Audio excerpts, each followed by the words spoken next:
Rumesbak po ang Malacanang kay Davao City Mayor Baste Duterte matapos itong tawaging walang utang na loob si Pangulong Bongbong Marcos Jr. Binalatan po ng Mayor si Marcos Jr. kasunod nga po ng pagkakaaresto ng kanyang amang si dating Pangulong Rodrigo Duterte na ngayon po'y nakakulong sa The Hague. Sumbat ni Mayor Baste, pinalibing daw ng tatay niya noon ang ama ng Pangulo sa libingan ng mga bayani pero pinakulong naman daw ni Marcos Jr. ang tatay niya. Buwelta naman ng Malacanang hindi dahilan ng utang na loob para baliwalain ang batas. Hirit pa ng palasyo, baka utang na loob din ang rason kaya inappoint ng dating Pangulo ang Chinese national na si Michael Yang na naiugnay nga sa illegal na droga at ilang pang mga krimen. Wala pang tugon ulit dito ang pamilya Duterte sa pahayag na yan ng Malacanang. Hindi naman hahayaan ni Senate President Cheese Escudero na damputin sa loob ng Senado si Senator Ronald Bato de la Rosa sakaling ipaaresto ito ng ICC. Ayon kay Escudero, papayagan nilang maglagi sa Senado si Senator Bato para makaiwas sa pag-aresto. Sakaling lumabas ang warrant of arrest laban sa kanya mula nga sa International Criminal Court o ICC.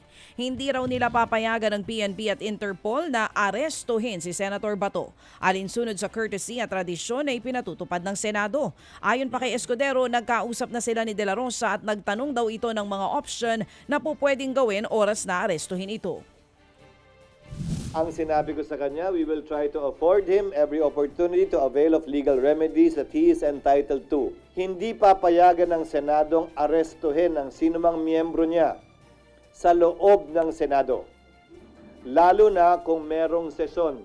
Historically, may sesyon o wala. Again, institutional courtesy dictates na huwag ito pasukin ng kapulisan para may posasang senador. Yan nga po ang tinig ni Senate President Cheese Escudero. Kompleto na po ang mga napiling abogadong hahawak sa kaso pong crimes against humanity ni dating Pangulong Duterte sa International Criminal Court. Ayon kay Vice President Sara Duterte, ang British-Israeli lawyer na si Attorney Nicholas Kaufman ang nais nilang manguna sa legal team ni Duterte. Veteranong international lawyer po si Kaufman na nakapaghawak na ng mga high-profile cases ng mga may kaso ng crimes against humanity. Sigurado naman ang bahagi po ng defense team si former Executive Secretary Salvador Medaldea. Kasama rin si dating Presidential Spokesperson Harry Roque na isang ICC-listed counsel at human rights lawyer. Niliwanag ho naman ni Roque na hindi kasama sa tatayong abogado ni Duterte si VP Sara. Hinamo naman ng palasyo na umuwi ng Pilipinas si dating presidential spokesperson Harry Roque na may arrest order matapos kang ma-cite in contempt ng Kamara.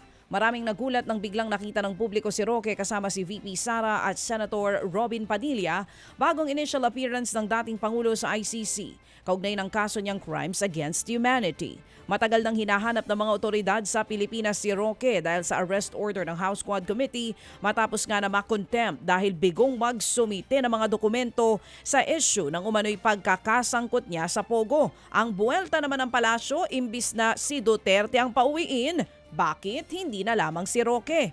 Pero banat ni Roque, hindi raw siya basta-basta mapapauwi ng gobyerno pabalik ng bansa dahil maghahain na rin siya ng aplikasyon para sa asylum sa bansang Netherlands. Hindi po raw makikipagtulungan ang Quad Committee ng Kamara sa International Criminal Court sa paglilitis kay dating Pangulong Rodrigo Duterte. Ayon po kay Quadcom Chairman Ace Barbers, hindi makikipagtulungan ang komite sa ICC sakaling ang hingiin nito ang nakalap nilang mga ebidensya kaugnay po ng war on drugs. Paliwanag po ni Barbers, hindi na po miyembro ng ICC ang Pilipinas kaya hindi sila mapipilit na makipagtulungan dito.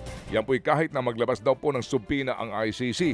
Pero kung kukuha raw po ang ICC ng informasyon sa mga hearing na inilabas po naman sa social media, ito po'y maaari nilang gawin.